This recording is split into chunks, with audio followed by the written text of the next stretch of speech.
Hello বন্ধুরা, নমস্কার। তো দেখুন, আজকে আমি রান্না করব পায়েস। গোবিন্দভোগ চাল দিয়ে দেখুন চাল নিয়ে নিয়েছি 100 গ্রাম। আর এখানে কাজু, কিশমিশ, খেজুর, নারকেল কুড়া, চিনি। এখন একটু ঘি দিয়ে দিচ্ছি, গ্যাসের ফ্লেমটা কম করে দিয়ে।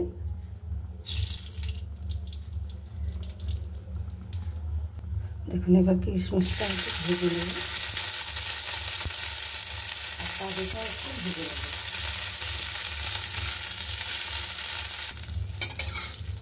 কাজু কিশমিশটা আমার ভাজা হয়ে গেছে, নামিয়ে ফেল। এখানে এবার দুধ ঢেলে দেব।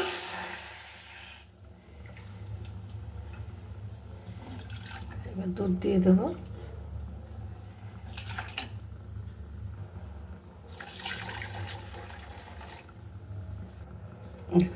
এই চালটা গোবিন্দভোগ চাল ভালো করে ধুয়ে নিয়েছিলাম পরিষ্কার করে। এবার আমি ঢেলে দিচ্ছি।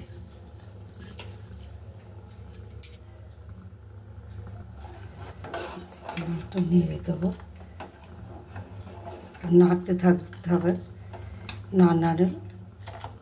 নাড়াচাড়া না করলে তলায় লেগে যাবে। দেখুন থেতো করা দুটো এলাচ দিয়ে দিলাম। এবার একটু নেড়ে চেড়ে দেবো।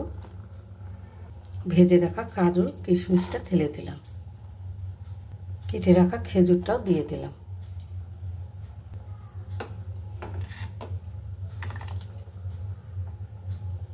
সব কিছু দিয়ে একটু নেড়ে গ্যাসটা একটু কমিয়ে দিচ্ছি। এবার দেখুন নারকেল কুড়াটা আমি এবার ঢেলে দিচ্ছি। ভালো করে নেড়ে চেড়ে, তলায় লেগে যেতে পারে। তা বন্ধুরা, এই যে পুজোর সামনে একটু পায়েস বানালাম।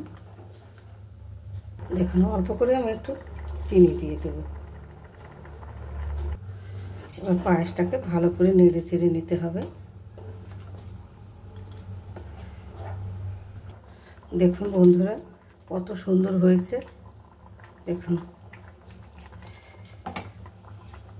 বন্ধুরা, ভিডিওটা ভালো লেগে থাকলে ভিডিওটা লাইক, শেয়ার, সাবস্ক্রাইব করবেন আর আমার সঙ্গে থাকবেন।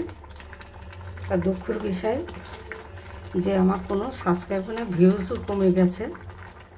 আমার পাশে থাকবেন দয়া করে।